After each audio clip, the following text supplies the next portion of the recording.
Welcome to Women's HERstory series, episode 5 on Mama Mata History for Today. I'm so excited to talk about 4 incredible women of the food industry.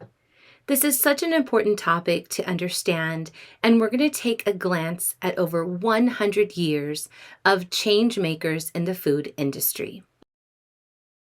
First incredible woman of the food industry is Melita Benz.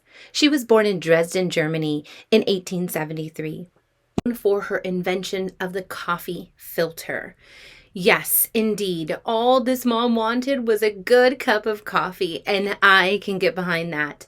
She basically took paper from her son's notebook, stuck it inside a copper tin, which already had holes punched into it, and threw that coffee in there with that hot boiling water, and bam, she made herself an incredible cup of coffee.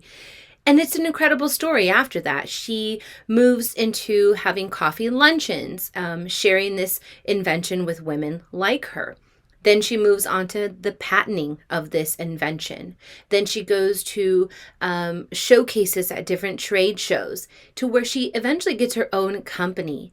And in the time of her company's existence in Germany, she really also revolutionized this, what we call nowadays work-life balance.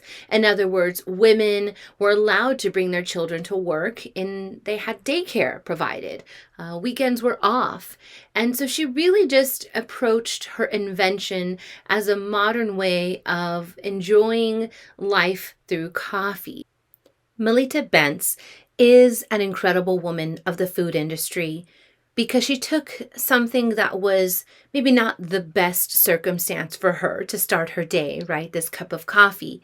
And she problem solved and she attempted to make it better and then revolutionize the way modern day society drinks coffee for the most part. This invention has changed the way we see our days, the way we start our mornings, the way some people need that pick-me-up in the middle of the day. And I find that Melita Benz needs to have her moment, and that's why I chose her for this episode on incredible women in the food industry, because not only has she made an impact in society, but her invention led to other inventions of coffee. For example, the vacuum-packed ground coffee that her company later shifted towards. So there's so much to learn about the coffee business and industry, and even learning how to become an inventor. Our second incredible woman of the food industry is Leah Chase, who was born in Louisiana in 1923. Her story is all centered around her and her husband's restaurant in Louisiana, where it kind of sprouted out of the in-laws who had a sandwich shop. And Leah, after having raised her kids, decided to expand this. And she brought an elevated culinary experience, the first ever of its kind, to African American populations and neighborhoods in Louisiana. I love this quote where she says, "In my dining room, we changed the course of America over a bowl of gumbo and some fried chicken." I just love that because she had this unique experience in her restaurant where people from politicians to civil rights leaders, musicians, and artists all broke bread in her restaurant and talked about hard topics from racism and segregation to political awareness for, neighborhoods in her area and how to develop that community over a bowl of gumbo is just an incredible experience. And we know that food brings people together, and Leah Chase is known for that. Our third incredible woman of the food industry is Christetta Comerford. She goes by Chef Chris. She is the executive chef of the White House. as in the president? Yes. She actually is the first woman and person of Asian descent. She was actually born in the Philippines, to be appointed executive chef at the White House. And that is an incredible goal and experience in general. But her story is even more powerful than that. She, like I said, was living in the Philippines and knew that she wanted to become a chef one day. And so she comes to the United States, doesn't completely finish her schooling, but makes her sacrifices by working in restaurant after restaurant in DC. Word spreads that she's an incredible cook. She's a chef. And so the then executive chef of the White House actually says, hey, I want you to come work in the White House. And so he kind of gives her a leg in. And after that, it's all just her story. She takes on this role. She actually serves as a consultant to incredible departments of the government, such as the FBI, the Department of State, even the Department of Agriculture. And sometimes people think, well, why? Shouldn't she just be cooking for the president? We think about food bringing people together. You think about cultures that are represented in the nation. And anytime there's an event or an ambassador or anyone from another country that comes to visit the White House, it could even be a football team that comes, right? There's so many visitors that are welcome to dine with the president, whether it's breakfast, lunch, or dinner. And she is a part of that story. And she also really believes in the culture of food and how that brings people together and the role that chefs have in these political conversations. So I just really think she's an incredible woman. And I love this quote that she says, when I walk through the gates of the White House and into the kitchen each day, my goal is to mentor my staff and help the people around me grow. What an exceptional leader. The fourth and final incredible woman of the food industry is Berta Gonzalez Nez. I wanted to go pretty modern with this choice because I feel like she's got a different view on her role of being a female in this industry. And I feel like it's an important conversation to bring up. So Berta Gonzalez Nez was born in Mexico, and her story is very different. She was able to join a program as a younger person and travel to Japan.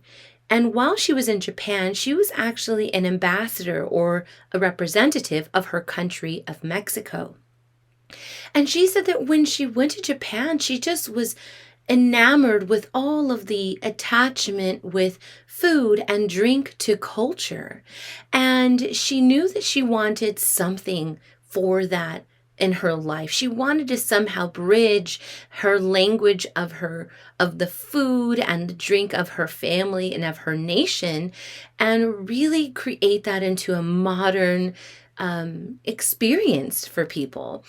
So she's actually the first ever woman to receive the title of Master Tequilera from the Academia Mexicana de Tequileras. It's incredible. In other words, she can create her own tequila. In fact, after college, she comes to the United States for school, and she gets a job working for Jose Cuervo. And she learns about this industry of Mexican connection to tequila and the process and the honoring of the plant and all of these things. And it said that she told her parents, like, this is what I'm going to do. I'm going to be this when I get older. This is going to be me. But she didn't want to attach herself necessarily to an already known tequila company. She wanted to do her own. So she underwent this incredibly long process. It actually took her 12 years to become a master tequilera. And it's not a lot of people have this certification. And once she went through it, she kind of then was like, it wasn't because I was a female. It wasn't because I am a woman that she wanted to do this. It was more because of her ability and her passion that she had in transforming something that is often very stereotypical of a culture into something that is more modern and more, mainstream, I guess you can say. So she creates her own business called Casa Dragones, and she is the first woman ever to be able to craft her own tequila. And some interesting appeal about her, again, in this modernization of this conversation of women in the food industry, is that she really wants to give the message to young girls, young women, that you just need to pursue your passion, right? And so this is her quote here. She says, "For the generations that are coming up, it's important that you are curious, because finding your passion and purpose will enable you to have the focus to discover your potential." And she is often credited for having an environmental approach as well to her business by creating sustainable bottles. She was a part of a recent movement with the COVID-19 lockdown that affected a lot of restaurants and bars. She was able to create some scholarships and to create some funding for people who would have been out of work. So we really do need to identify some of these women in the modern food industry that have made it to their positions, just like Berta Gonzalez Nieves, not just because they're a woman, but because they have this passion to lead, this passion to create. And remember, food and drink bring people together. Thank you for watching episode 5 of Women's HERstory series.